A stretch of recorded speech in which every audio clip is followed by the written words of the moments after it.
కానీ చంద్రబాబు నాయుడు గారు డబ్బున్న వాళ్ళు మాత్రమే చదువుకోవాలి, తన పార్టీలో ఉన్న ప్రైవేట్ స్కూళ్లు కాలేజీలు ఉన్న వాళ్లే ఫీజులు దండుకోవాలి అన్నట్టుగా ఈరోజు పేద విద్యార్థుల్ని చదువుకు దూరం చేసే విధంగా చర్యలు చేపట్టడం, ఇవ్వాల్సిన బకాయిలు ఇవ్వకపోవడం అనేది మనం గమనించాలి. అండ్ ఈరోజు ఫీజు రియంబర్స్మెంట్ అలాగే స్కాలర్షిప్లు బకాయిలు తొందరగా చెల్లించండి అయ్యా అని అడిగితే దానికి కొంతమంది మంత్రులు మీరు బకాయిలు పెట్టలేదా, మీ ప్రభుత్వంలో బకాయిలు లేవా అని విచిత్రంగా మాట్లాడుతున్నారు.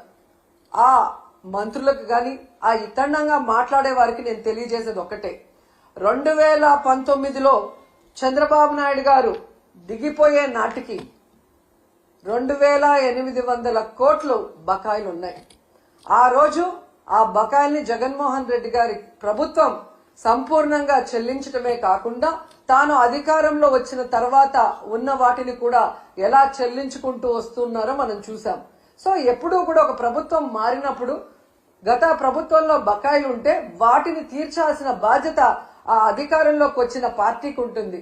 కానీ అధికారంలోకి వచ్చిన తర్వాత ఈరోజు చేతులు దులుపుకొని పేద విద్యార్థుల చదువుని దూరం చేసి మళ్లీ ఇతండంగా విచిత్రంగా మాట్లాడటం ఎంతవరకు సమంజసం అని నేను ప్రశ్నిస్తున్నా.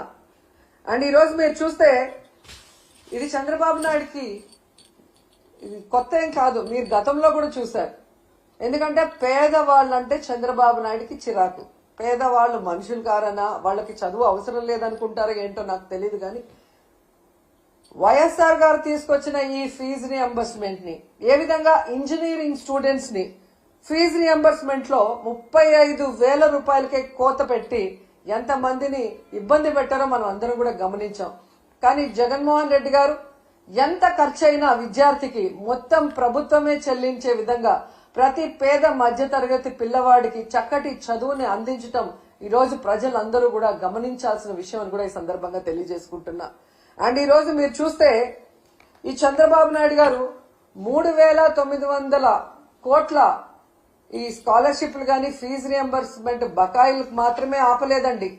ఆయన ముఖ్యమంత్రి అయిన ఈ 7 నెలల కాలంలో ఫీజు రియంబర్స్మెంట్ ని ఆపేశాడు, అమ్మఒడిని ఆపేశాడు, చేయూతను ఆపేశాడు, మెడికల్ కాలేజీల్ని కట్టడం ఆపేశాడు, నాడు నేడు స్కూల్స్ రెన్యువేషన్ ఆపేశాడు. అలాగే మీరు చూస్తే 0 వడ్డీ పథకాన్ని ఆపేశాడు. ముఖ్యంగా పేదవాళ్లకి చాలా అవసరమైన ఆరోగ్యశ్రీని ఆపేశాడు. ఇక వాలంటీర్ వ్యవస్థని ఆపేయటం మనం అందరం కూడా చూస్తూనే ఉన్నాం. ప్రభుత్వ ఉద్యోగాలకి ఐఆర్ లేదు, పిఆర్సీ లేదు, కనీసం డిఏ కూడా ఇవ్వకపోవటం ఈ రాష్ట్ర ప్రజలందరూ మేధావులందరూ కూడా గమనించాలని కూడా కోరుకుంటున్నాను. ఎందుకంటే ఒకవైపు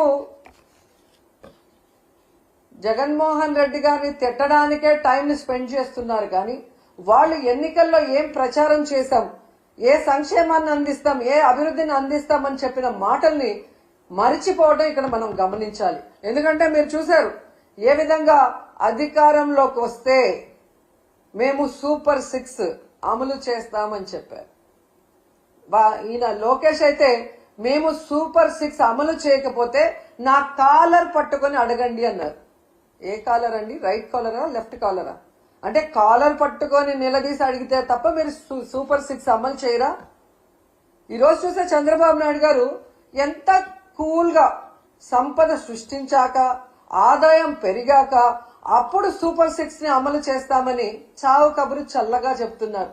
మరి ఆ రోజు చంద్రబాబు నాయుడు గారు, పవన్ కళ్యాణ్ గారు ఎన్నికల్లో ప్రచారం చేస్తున్నప్పుడు మీకు తెలీదా? ఎందుకు ఆ రోజు ఇదే మాట చెప్పలేదు? మేము వచ్చాక సంపద సృష్టించాక ఆదాయం పెరిగితేనే సూపర్ 6 అమలు చేస్తాం, లేకపోతే చేయలేమని ఆ రోజు ఎందుకు చెప్పలేదని అడుగుతున్నా. ప్రజల్ని మోసం చేయాలన్న ఆలోచనతోనే కదా అబద్ధం చెప్పారు. మళ్ళీ మీరు చూస్తే చాలా ఎటకారంగా చంద్రబాబు నాయుడు గారు, మీరు కూడా వినుంటారు, పెద్ద గొంతేసుకొని చెవులో మైకు పెట్టుకొని తమ్ముళ్ళు బటన్ నొక్కుతాడంట జగన్మోహన్ రెడ్డి. బటన్ నొక్కడం పెద్ద విషయమా? మూలనున్న ముసలమ్మ కూడా బటన్ నొక్కుతుంది అని ఎటకారంగా మాట్లాడాడు. మరి మీకు కూడా 73 ఏళ్లు పూర్తయ్యాయి కదా, మూలనున్న ముసలమ్మ బటన్ నొక్కగా లేంది 73 ఏళ్ల ముసలోడివి మీరెందుకు నొక్కలేకపోతున్నారు ఆ బటన్ అని ముసలోళ్ళందరూ గుసగుసలాడుకుంటున్నారు. మీకు వినిపిస్తుందా? అసలు డిప్యూటీ సీఎం పవన్ కళ్యాణ్ గారు అయితే ఏకంగా బాబు గారి హామీలకి నాది గ్యారంటీ, బాబు గారు చెప్పే ప్రతిదీ అమలు చేసేది నాది వారంటీ, ఆయన చేయకపోతే నేను ప్రశ్నిస్తాను అని మాట్లాడారు. మరి ఈరోజు పవన్ కళ్యాణ్ గారు ఈ సంవత్సరం ఇవ్వాల్సిన తల్లికి వందనం, రైతు భరోసా, నిరుద్యోగ భృతి, ఫ్రీ బస్సు, ఆడబిడ్డ నది ఎవరిస్తారు? మీరిస్తారా? చంద్రబాబు నాయుడుతో ఇప్పిస్తారా? మరి ఇంతవరకు ఇవ్వలేదు కదా.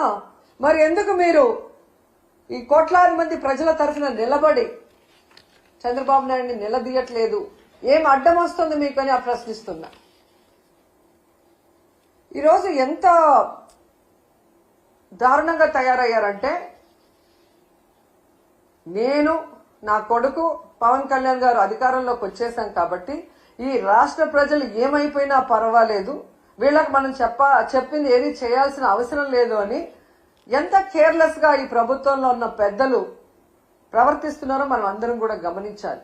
ఎన్నికల ముందుకి ఎన్నికల తర్వాత వాళ్ళ ప్రవర్తన ఎలా ఉంది అంటే, ఎన్నికల ముందేమో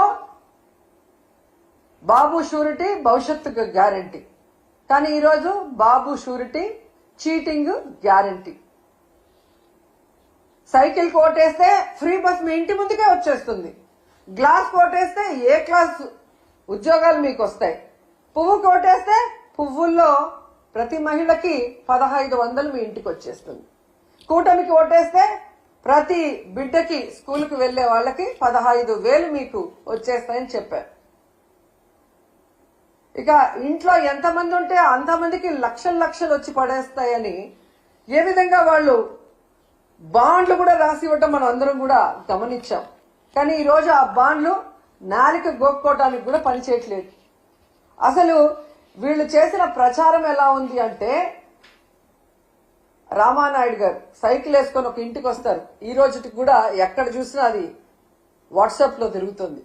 నీకు 15,000, నీకు 15,000, నీకు 15,000, నీకు 18,000 అని చిన్నపిల్ల నుంచి పెద్దవాళ్ల వరకు వేలు పెట్టి ప్రతి ఒక్కరికి చూపిస్తూ సైకిల్లో వచ్చి సైకిల్ కొట్టేస్తే చాలా అవన్నీ వచ్చి పడిపోతాయి అన్నారు. మరి అదే సైకిల్ మీద ఈ రోజు వెళ్లి అవన్నీ ఎందుకు వాళ్ళకి అందించలేకపోతున్నారు? అంటే అధికారంలో రావటం కోసం ఆ రోజు ఏ విధంగా ప్రచారం చేశారయ్యా అంటే, టీవీల్లో, థియేటర్లో, ఫేస్బుక్ల్లో, యూట్యూబుల్లో, ట్విట్టర్లో, ఇన్స్టాలో ఎక్కడ చూసినా కూడా దండయాత్ర చేశారు ప్రజల మీదకి. ఒకవేళ తెలుగుదేశానికో కూటమికో ఓటేయకపోతే ప్రతి ఇంట్లో ఉన్న మహిళ లక్షలాది రూపాయలు మిస్ అయిపోతుందేమో అన్నట్టుగా ఊదరగొట్టి, ఈ రోజు మీరు చూస్తే సంపద సృష్టించాక, ఆదాయం పెరిగాక మేము ఇవన్నీ చేస్తాము అని ఎంత చావు కబురు చల్లగా చెప్తున్నారు. ఇంకా గట్టిగా అడిగితే జగన్మోహన్ రెడ్డి గారి వల్లే ఇవన్నీ ఇవ్వలేకపోతున్నామంటారు. ఎంత సిగ్గుచేటో ఒకసారి ఆలోచించండి. ఈరోజు తెలుగుదేశం పార్టీ, జనసేన పార్టీ వాళ్ళ ఇంట్లో ఎవరికైనా జలుబు వచ్చినా, వాళ్ళకి తుమ్ములు వచ్చినా అది జగన్మోహన్ రెడ్డి గారి వల్లే అని చెప్పుకునే అంత దిగజారిపోయారనేది ఈ మధ్యకాలంలో టీవీలు చూసిన వాళ్ళందరికీ అర్థమై ఉంటుంది. ఈరోజు నేను ఈ కూటమి ప్రభుత్వంలో ఉన్న నాయకులు అందరికీ కూడా చెప్పేది ఒక్కటే, మీ మేనిఫెస్టో మీ దగ్గర లేకపోతే ఒకసారి ఆ మేనిఫెస్టో తెచ్చుకొని చూడండి, లేకపోతే మేము పంపిస్తాం మేము మేనిఫెస్టో. దాంట్లో క్లియర్ గా మీరు రాస్తున్నారు 14 లక్షల కోట్లు అప్పుంది, అయినా కూడా మేము సూపర్ 6 అమలు చేస్తాము అని చెప్పారు. అసలు 14 లక్షల కోట్లు అనేదే అబద్ధం. మొన్ననే మీరు అధికారంలోకి వచ్చిన తర్వాత మీ అధికారులు మీరు అంతా కూడా ఎక్సర్సైజ్ చేసి అసెంబ్లీలో ప్రవేశపెట్టారు, కేవలం 6.5 లక్షల కోట్లు మాత్రమే అప్పుంది అని. 14 లక్షల కోట్లుందని అబద్ధం చెప్పిన మేనిఫెస్టోలోనే అన్ని చేస్తామన్నప్పుడు అందులో సగం ఉన్నప్పుడు ఎందుకు చేయలేకపోతున్నారని నేను అడుగుతున్నా. అసలు ఇప్పటికీ రాష్ట్రం విడిపోయాక మొదటిగా ముఖ్యమంత్రి అయింది మీరే. మీరు దిగిపోయేటప్పటికి ఎంత అప్పు ఉంది, మీరెంత అప్పు చేశారు, మీరు ప్రజలకు ఏం సంక్షేమాన్ని ఇచ్చారు,